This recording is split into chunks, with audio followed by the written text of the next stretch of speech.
आज शाहीपुर की धरती पर एक बारात में कार्यक्रम रखा गया। हमारे युवा स्टार, हमारे गुरु भाई, बड़े भैया आदरणीय प्रदीप निराला, बजहा झोसी प्रयागराज, और आप इसी ग्रामांचल प्रयागराज की स्टार गायिका बिग गंगा चैनल पर कदम रखने वाली आदरणीय प्रियंका माधुरी जी, दोनों जन का कार्यक्रम रात भर चला। बहुत सुंदर बारात के आगे समापन के दौड़ पे मास्टर साहब अब आखि चलत के बेरिया माइया चरा उड़ाए जा। एक घड़ी आधी में कछुआध, तुलसी संघत साधु की कटे कोटे अपराध।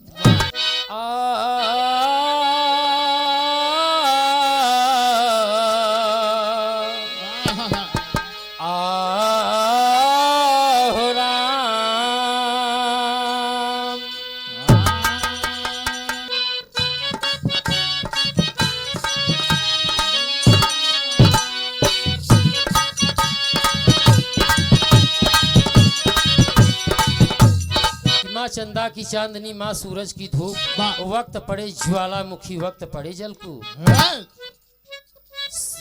शक्ति एक ही है, रूप अनेक बा, नाम अनेक बा। अपनी तरफ से दास मोनू आई जावा का भैया। हाय हाय हाय कि ऊंचे पर्वतवा पे माई का सनवा,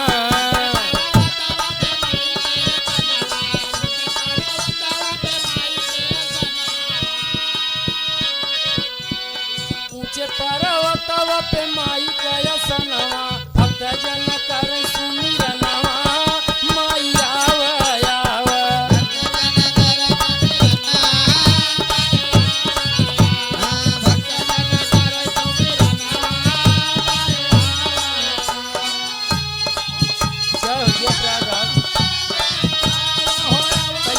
तैयारी में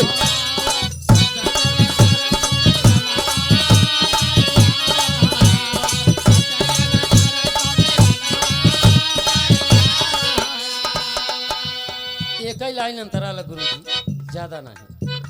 दास कह रहा है कि माँ रूप अनेक बा, नाम अनेक बा, जो जैसा वाहन किया देव धनुष नर किन्नर, आप ऐसे आई हैं कि काली कल्याणी तू ही कमल अमयना,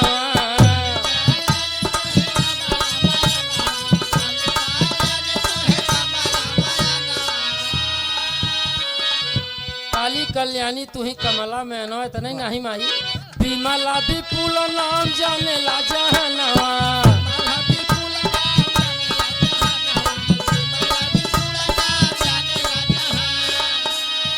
सबही के हाँ सबही के लजिया बचावा, माई आवे आवे।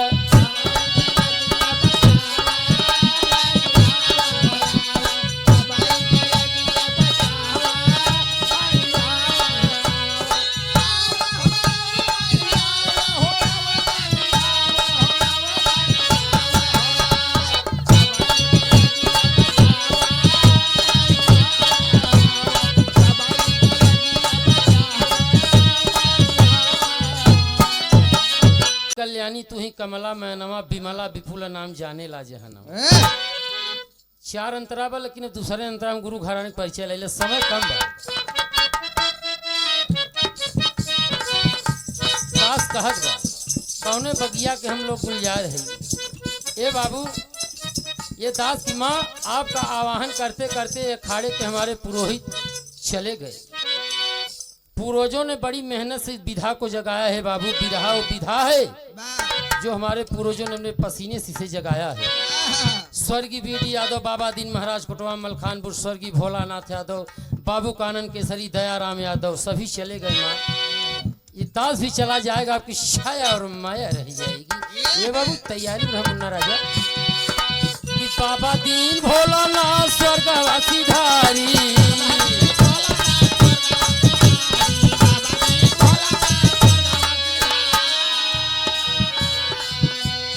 दयाराम दयाराम लहरी के बनी गई समाधि,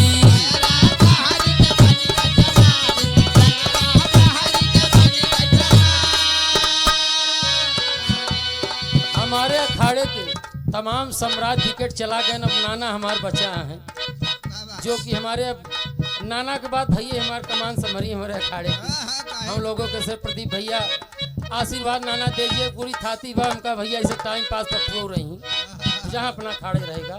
बाबा दीन भोलानाथ स्वर्गवा सिधारी आ दयाराम लहरी के बनी के समाधि। ए गुरुजी धारा के राख पगड़िया